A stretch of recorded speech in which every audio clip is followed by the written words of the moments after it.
What's going on, everybody? Today, me and PieGuyRules will be talking about Splatoon, our experience with them, and what we want to see for the sequel of Splatoon. So, how's it going, man? Hey, it's going great. I'm excited to talk about Splatoon with you especially. I know a lot of you don't know this, but me and PieGuy used to play a crap ton of Splatoon.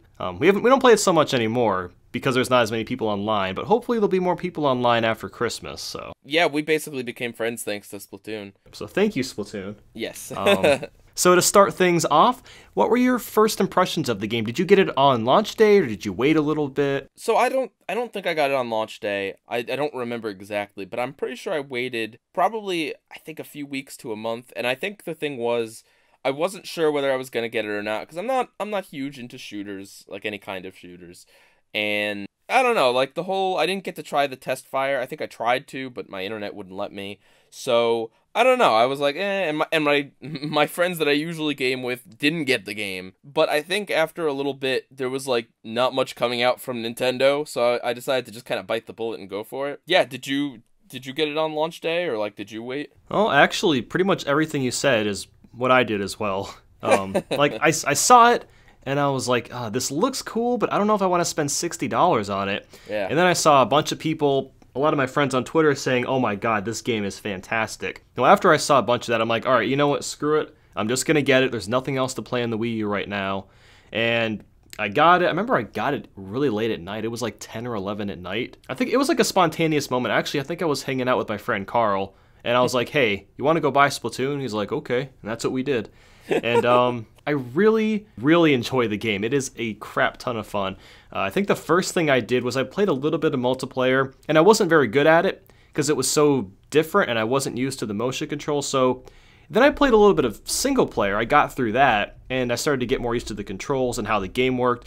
And overall, the single player is just really, really fun. It's short, but it's really fun. The difficulty progression is done really well in that game. The final boss, oh my god, one of the best final bosses Nintendo's ever had. So what did you think of the single player? When I got it, I couldn't play the multiplayer. My internet wouldn't let me at my college.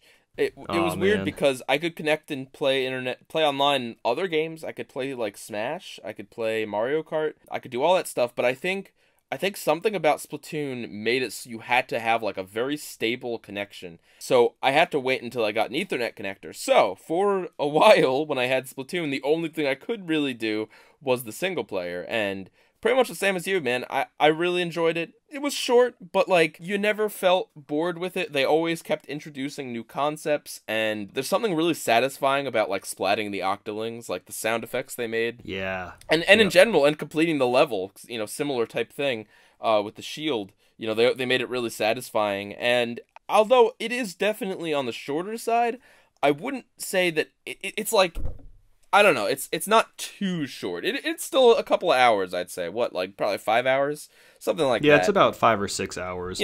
Don't. It's not one of those things where you just it's like over in an hour. There is something there. Although it would have been great for it to have been more meaty. But yeah, that was the single player was great. And then I remember once I finished the single player, I started to play online a bit more. I started to progress in levels, played, of course, Turf Wars and ranked battles. I actually didn't really play ranked battles that much because I didn't really care. I was just like, all right, I just want to level up and just do Turf Wars. Were ranked battles even out at that point? Because you gotta Yeah, remember ranked battle. they didn't drop. I don't think for a little bit after.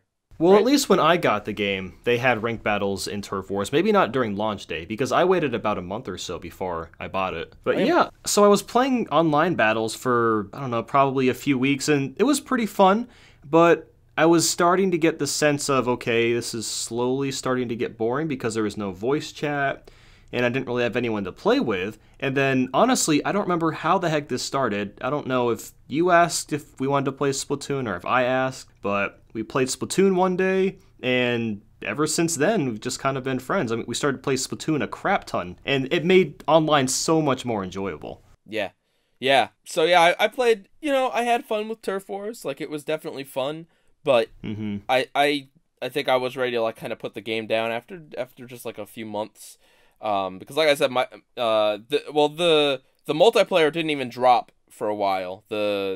You could play multiplayer in Turf Wars, but you couldn't like specifically be on a team. It was just random whether you were on a team or not with your friend. But Yeah. the Squid Squad didn't come out for a little bit. So yeah, I had fun with it, and then I was gonna kind of put the game down, and then yeah, through somehow I can't remember, we started playing Squid Squad together, and that was just so much fun. The game is really fun with a friend. Or it'd be great if we had like a group of 4. I guess we should talk more about the gameplay itself, the core game. My goodness, the core gameplay in Splatoon is so fresh, and no pun intended, but seriously, like, it's actually a fresh shooting experience. It doesn't play like Call of Duty, it doesn't play like Battlefield. Splatoon plays like Splatoon. You're inking people, you move through your own ink, you're splatting people instead of killing them, you're covering the walls with your ink. There's so much going on, and it's just a really unique take on a shooting genre, or on the shooting genre. Yeah, it's like perfect for what it needed to be, because it's like, here's a shooter that's not violent. You know, it utilizes really nice graphics and liquid effects that you couldn't really have done 2 generations ago, and without it looking, you know, it wouldn't look very good. You know, you've got a new IP which Nintendo needed at the time. The game kind of just fits all this stuff, and the gameplay, it's so cool that it merges like reloading with moving fast. Yeah. It's I don't know, it takes a lot of stuff that shooters were doing and just kind of like plays around with certain aspects of it. And the fact that the ink is so multifunctional in that it's not just how you win the game, but it's also how you move around, it's how you reload, you know, it's how you kill other players, splat them. And having to balance your ink between your weapon as well as the sub-weapons and the special weapons. Yeah, it's just really cool. You know, I don't know, I kind of like imagined a game where there would just be like this crazy amount of just stuff flying around. You know, I played a little bit of like Da Blob, if anyone remembers that kind of obscure game. And there have been other paint type games in the past, and it's always been kind of fun and cool, but I don't know if there's any game that throws around like the paint as much as Splatoon does. And the trailers, well, I don't want to mention the song, but visually speaking, the trailers look really, really nice, just because the aesthetics of the game are really cool. Yeah, like everything just moves so fluidly. And it's interesting because, like, there's no other substance that works better than ink. I mean, you can't really use water. That would be kind of strange because water's not going to stick to walls, it would dry. You can't use like fire, you can't use bullets.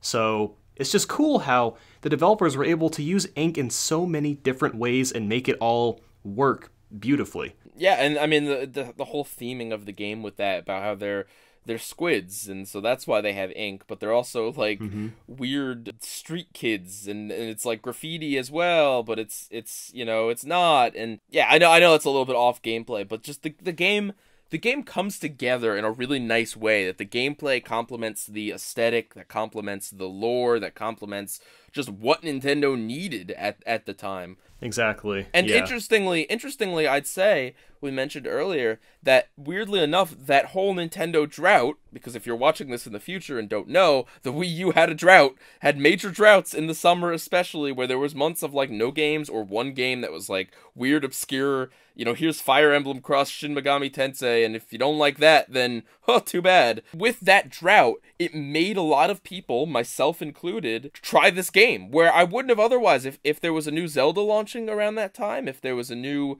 I don't know, some other game, a new Pokemon game or something that I really wanted to play, I might have skipped Splatoon entirely. Yeah, same here. I mean, it's interesting how we basically played all of Nintendo's first-party games if you owned a Wii U, because there was like nothing else to play besides their first-party games. So, do you have a favorite game mode? I mean, there's 4. There's Turf Wars, Rainmaker, Tower Control, and Splat Zones. So, of my favorite is Tower Control, and you already knew that. Yes. But for the people at home, the thing is, all of the rank modes, they all kind of play relatively similar, because it's all about capturing something. It's either a specific point on the map or 2 in Splat Zones, or it's a mobile gun basically in Rainmaker, or it's a moving tower. And I feel like Tower Control it's like the medium, you know, whereas Rainmaker, you are so totally free to go completely anywhere that sometimes it's difficult to stop someone if they could find a weird hidden path. Splat Zones is so like stationary, but Tower Control it moves, but it's also on a very set path. So it leads to a lot of interesting situations where you can have, me and Nate can both be on the tower shooting at other people and it's moving along. Or you can set up a trap, put a splash wall down right in front of the tower to splat people coming in, or set a bomb on the tower. There are so many interesting things you can do with the fact that it is both a kind of stationary piece that you need to claim, but at the same time, it's a moving piece as well. So that's why that's my favorite. Probably after that would be Turf Wars, just because of how different it is, and how it is just kind of like the mode in the game. I only wish that we could Squid Squad and play ranked for Turf Wars as well. Yeah. But what is your favorite mode? Oh, it has to be Tower Control as well. I think what makes that mode so great is that it's just so intense, which is kind of crazy to think. We're playing this game, we're playing as Squid Kids, but yeah, this is one of the most intense shooters I've ever played in my life. Like, when you have access to the tower, your mind is just everywhere. You're like, okay, gotta shoot this guy. Where's the sniper? Someone's throwing a bomb at me. I gotta jump off. It's like, there's so much to think about all at once. And it's so much fun especially when you have a pattern down, you're just knocking out everybody and you're making a lot of progress with the tower and you get to the end. It's just so satisfying. Yeah, something about the fact that when you play Splat Zones, it's just the timer counting down. Like, that's the indication. There's no other visual indicator that you're about to win. It's not like the paint changes color or anything. But with Tower Control, and also Rainmaker to an extent, but with Tower Control, you're physically getting closer to the goal. And unlike Rainmaker, you can't make it go any faster. You can't, try another path. It's like, you're like invading, the Great Wall of China, and you're coming in, and all you can do is shoot around. You can hop off the tower if you need to. You can get other people on the tower. You can bubble up. You can do all sorts of crazy things, but you can't move which path you're going. You're like, an unstoppable force, and there's no going around. You either fight or run away. And yeah, that's I'd say that's definitely been the most tense of experiences that we've had in that game. So what about a favorite stage? Well, something about this game in towers. Moray Towers. So the thing is, they did a really good job with the stages in this game. There are a few that I'm not, crazy about, like Camp Triggerfish. Salt Spray Rig, I'm also not crazy about. Something about just the way that stage is laid out. But I like all the stages, to an extent. And I think that a lot of them do different things. Like, there's the bridge it's just a long, narrow bridge. That's what you got. Yep. There's the apartments that have, it's hard to even explain. It's like there's the upper tier and then there's the lower tier battleground, and there's the mid-tier battleground too. It's like nice tiered. There's stages that have a lot of cover. There's stages that have a lot of straight lines, but I think the coolest one is the stage that has just the absolute most verticality, and right when you start, you just do a huge jump, a giant leap, and that is Moray Towers. It is just two towers that if you have to like with Rainmaker or whatever, it feels like you're really storming the castle. You're really going up this windy castle to get onto the other team's side. And in just like Turf Wars, it's insane because there's just so much space to cover. Rollers do amazingly well there. But Tower Control is so much fun there. Splat Zones are really cool because the zones are really far apart, but you can still see the other side. You could see it. You can tell what's going on, see if that side needs defending. Piranha Pit's a really fun one as well, because of the conveyor belts and just how small that stage is. What about you? What are your favorite stages? Definitely gonna have to go with Moray Towers. I swear I'm not copying you. No, but Moray Towers is just so much fun. I mean, like you said, just being able to make those huge jumps, something about that is just really thrilling. I don't know why. And I also kind of like the difficulty of the stage, because when you're playing, honestly, any of the game modes, just trying to get to the other side can really be a challenge. But there are ways to do it. You can secretly climb up the walls and try to sneak up that way. And it's just a really fun stage overall. I'm also a pretty big fan of Black Belly Skate Park and, of course, Flounder Heights. You were talking about that one earlier. It's the apartment stage, another vertical stage. But, I mean, the thing is, there's not a bad stage in this game. All of them are either good or really, really fun. And that's what's so cool about this game, is there's no or there's no crappy stages. All of them really well balanced, and for the most part it looks like they spent several months just putting them all together, making sure that all of them play really well. And even some of the stages that I'm not as crazy about, typically it's like one game mode that I don't think works very well there, or I Yeah. like a certain combination of things, but other game modes are fun or whatever. It's not suited to the one. Like, for example, I know we don't like Camp Triggerfish and Rainmaker as a combination, because when the Rainmaker is going all the way to the side of the stage, going to the other side, it's really, really hard to access them that way. It's basically just a big alley towards the end of the stage where you got to put the thing, and if the person can get there, it's very easy for them to just continuously just shoot down the lane and just kill anything that's trying to get there. I'm sure some people are gonna call us scrubs, but I don't know. I don't like that combination. But Triggerfish is still a cool stage for other things, especially for like splat zones where the zones are right there, and you can see across it. But some guns can't shoot across it. You know, some guns you're gonna have to go over to the other side. That stage is a good use of like your secondary. If you don't have a gun that can reach, you might have a bomb that can reach, and that's really cool. But yeah, so speaking of the stages and being well crafted and taking their sweet time, how do you feel about the whole DLC thing with this game? It's free? How can you not like free DLC? I mean, that's amazing. Well, I guess you could not like it if you claim that the game is unfinished when they release it. Well, I mean, to be honest, they shouldn't have released the game with just 5 stages. That's pretty sad. But regardless, now that everything's out, the game definitely feels much more complete. How did they offer free DLC? I guess what they were trying to do was get people to play the game since it was a brand new IP, and I guess it worked. And well, there was definitely, without a doubt, at least the first like 5 or 6 stages that they released, those were held because they weren't done. Those were always intended to be in the game. Like the last stages, I bet you they gave up because they saw how popular the game was. They didn't plan on those, but you could definitely tell that the first couple of stages they released were definitely meant to be in the game, but they wanted to get that game out as soon as possible because of that Nintendo drought. And it wasn't even just stages that we got. We also got a bunch of new articles of clothing. We got private battles. We got squad battles. Tons of new guns. Tons of them. Yeah, crap ton of new guns. And not just like different variations of previous guns. No, we got the slosher, the sloshing machine. We got 2 whole new classes, the sloshers and the splatling guns. The splatling, like, those were new classes. Those weren't just new guns. They added 2 new classes, and they continuously added game modes. I can definitely see how, it would be frustrating to be someone who got this game immediately, but Nintendo did come through. I think Nintendo definitely delivered, and I think that even though I wish they should have had like 3 or 4 more stages out day 1, they should have had rank battles out day 1, they should have had multiplayer, well, they had multiplayer, but they should have had Squid Squad out day 1. But I think steadily releasing new outfits, new stages, and new guns did wonders in keeping this game alive for a very long time. Because we would come back and play, we'd be like, oh, well, there's a whole new bunch of guns, so we better play a bunch to unlock them, and then we better play a bunch with them and try them out. New stages, oh man, it's exciting, like there's a whole big marathon.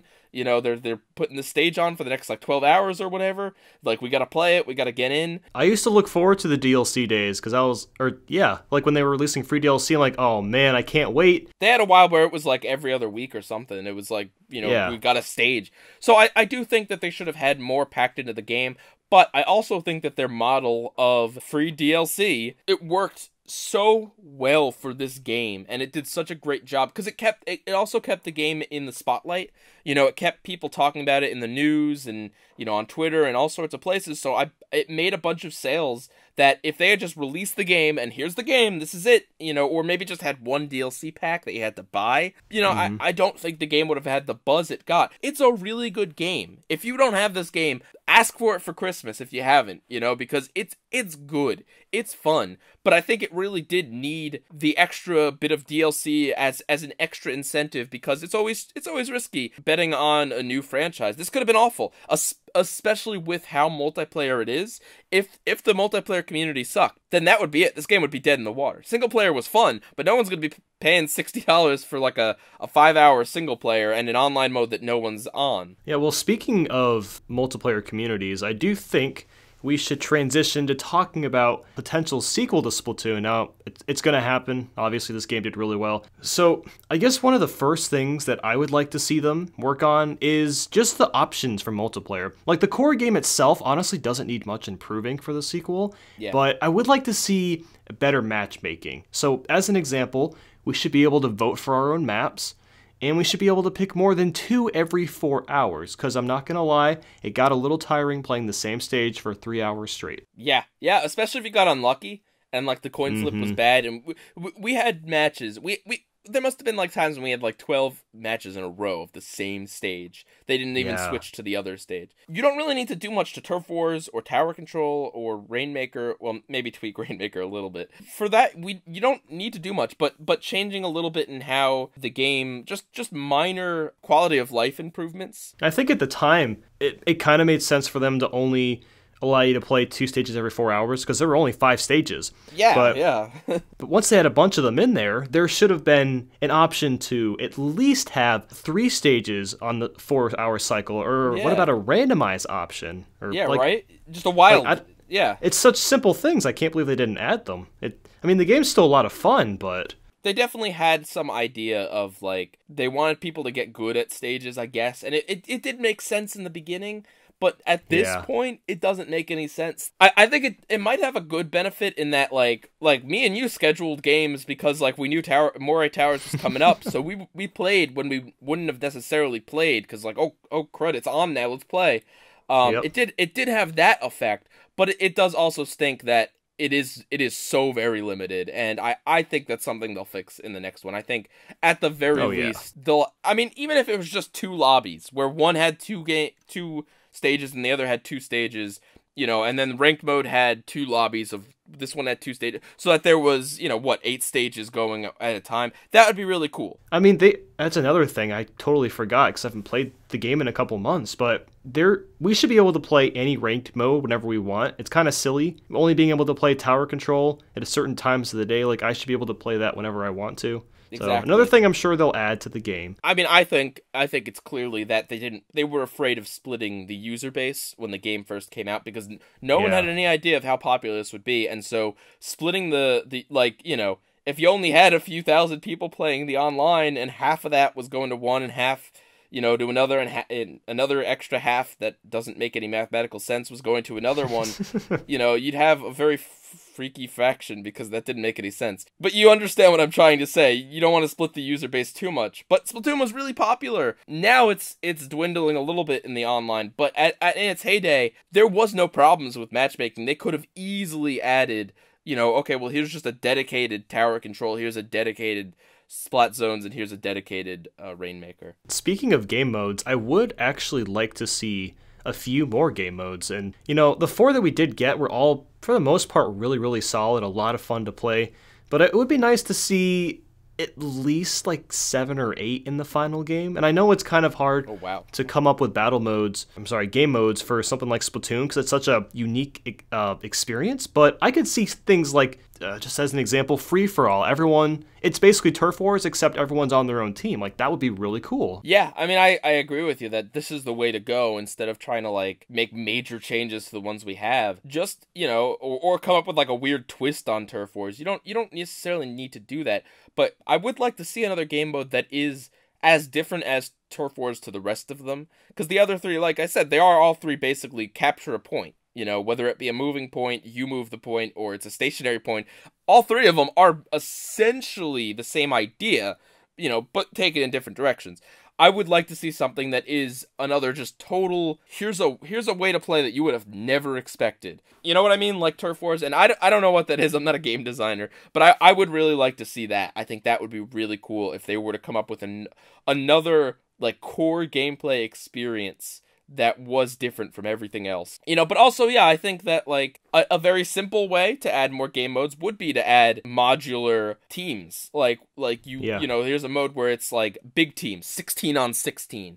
Here's a mode where it's 4 teams of 4. Here's a mode where whatever, and maybe they have specific stages to accustom that, that they couldn't just play regular stages. But I think that would be a relatively simple way that would really, really change things up.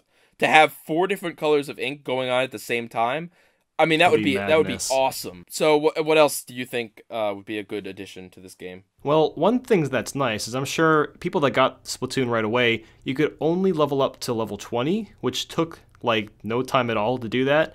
And they increased the level cap to 50, which is nice. Actually, I don't think either of us have gotten to level 50 Nope, yet, we're which is close. We're really crazy. close. So it's nice that they did that, but it would make more sense, I think, if there were prestiges this time around. So if you got to like level 30, you could prestige, and with prestiging, you would go back down to level 1 and have to bring yourself back up. But with a prestige, maybe you could unlock like a brand new character or an exclusive prestige gun or something along the lines of that. And I think that would be a really good incentive to keep people playing to level up. Yeah, something like that would definitely be good. I mean, I don't know, man. We played for a long time. We played for definitely over 100 hours, I would Oh, say. yeah. Splatoon is like my second most played game on the Wii U. Just more stuff like that. More stuff that feels like you're progressing, even though you're just playing a bunch of multiplayer games, and ultimately that stuff doesn't matter in the grand scheme of things. It's not like too important, but little incentives like that can keep people playing. Just to feel like Exactly. you're making progress, even if you're really not, even if you're, it's for nothing, it's for like a little aesthetic thing. Like every 10 levels getting to unlock a new piece of Octoling gear or, whatever, or a new piece of, gear from Judd was cool. Like that's cool. I'd like to see more of that, but like every level. Not necessarily like a whole new gun, but just even just a little piece of clothing, just to commemorate that you've made it this far, that you've played this much. That'd be pretty cool. Another quality of life, like little thing, I think that's pretty obvious, is being able to just like favorite guns on the menu, being able to favorite articles of clothing, being able to make pre-made loadouts. Like, okay, so when I use this gun, I want to use this shirt and this hat and this. It's just a lot of small things that we'd like to see. And another thing similarly along the lines of little things would be I'd like to see more stats being tracked. If you look on your guns, you can see how much like you've painted with them or something, or how many points you've earned with them. But it would be cool to have a lot more stats for the game, like how many matches played total, how many Inklings splatted total, how many points you scored just like overall, just little stats like that. Again, it just to feel like you've progressed, even if you haven't necessarily. You've just been playing a bunch of random multiplayer Random matches. games. Gonna have to go back to campaign. Now, of course, it was a little short in the first game, so it would be nice to see a longer campaign, and maybe some things they could add to it is some sort of co-op mode, or maybe some side missions, because it kind of felt like the first Splatoon was just a bunch of missions, but maybe if there was a more solid story or solid adventure type of thing, and there could be side missions to go along with that, it'd make it feel a bit more full. And maybe while playing, you can unlock things for the multiplayer mode, which would incentivize people to finish the campaign. Like maybe you could unlock an exclusive piece of clothing, an exclusive weapon, or maybe when you beat the campaign, you even unlock an exclusive stage. Another thing I think would be nice would be more amiibo support / opening up the whole Nintendo, the whole Nintendo brand. Now, I don't want to see like Mario as a playable character, but it would definitely be cool to have Nintendo influenced clothing and guns. And I think a lot of people agree on this, and that Splatoon, it was nice that this first game didn't really have any other Nintendo influence because it needed to stand on its own. It needed to be its own brand, its own universe, its own lore, etc. But now that it's been established, I think it'd be really cool to see like some stylized, like not necessarily like the Mario cap, but like a hat with like little Marios on it, like something that looks like it's the weird 90s, little street thug fashion that the game has going on, but also infused with some just classic Nintendo stuff, like a shirt with the Triforce on it. You know what I mean? Like just Or little Captain things. Falcon helmet. If that doesn't happen, I'm not going to be like, oh man, they really should have done that. But I think it would just be a nice touch, especially if they needed something to do with the amiibo, basically, because that would be just a nice little merging of the two, in that it's not like pay to win content, but the amiibo actually have a purpose. A big thing I guess I'd like to see is just another class or two of guns, just something else, just like how they they came out with the buckets and the splatlings, and it was just like, here's these crazy new classes of guns. It'd be really cool to see something like, I don't know, like a sponge class where you throw sponges, or water balloons, or, ink balloons. Or like a water hose or something, or a garden hose maybe. Yeah. Just like these new kinds of ways to shoot or whatever, they can really push it far. And I don't want to see like 100 new classes or whatever. I think keep it simple, but adding like 2 more I think would be really cool, especially if they surprised us and made it like really weird, or like, I don't know, inspired by toothpaste tubes or like something weird. I mean, there's guns in this game that are inspired by weird things, so I wouldn't really be surprised. Machine. Yeah, the washing machine. I wouldn't be surprised by anything at this point, but it would just, I think everything would fit. But yeah, I think they could really blow us out of the water and come up with some new stuff like that. And I want to see more ink colors too. I mean, there's only 8 colors out of all the colors. Like, I understand they were trying to it was easy to see all the colors, essentially, when they're all kind of blended together. But there should be a bigger variety of colors, I think. I want blood red. Yes. Me too. Blood red, no. I can understand why they didn't go that route. But yeah, more colors would be cool. I mean, that would be like an easy way to like change up how the game looked. Like, they could do really cool stuff. Like, for this weekend only, it's I don't know, vibrant colors. Or this week it's like... Ooh. Like, you know how they make during Splatfest when it's like night? The stages are nighttime? What if they had like neon where it kind of glowed in the dark? Ooh, that would be really cool. Oh, and then every so often the stage goes completely black except for the paint. Yeah. Oh my gosh. That would be a cool game mode, or a cool thing for Splatfest or something. Yeah, where glow in the dark paint. There we go. We just created a new game mode. Glow in the dark paint, and like every so often the lights would just go out, and you could see like the other characters' ink in their tanks or something. Like, you could still be able to see the other characters, but it'd just be ink, and you just see ink flying that's glowing. That would be really cool. Oh, hey, now I really want to see that.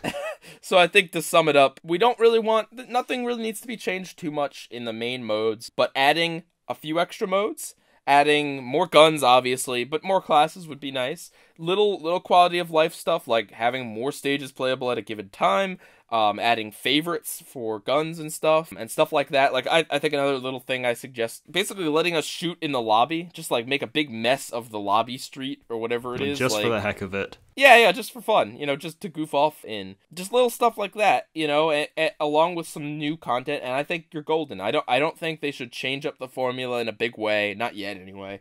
I think I'd be okay even if they included, all of the stages previously and added new stages. I don't necessarily. Pretty sweet. Yeah. I guess one more thing going forward, aside from looking forward to sequels, is what's going to happen to this game? What's going to happen? So, assuming, let's say that there is Splatoon 2 on the Nintendo Switch. Oh God, I can't even. Wow, the Nintendo Switch. What's going to happen to Splatoon? Like, there's still a single player in this, but once the online is off, what's going to happen to this game?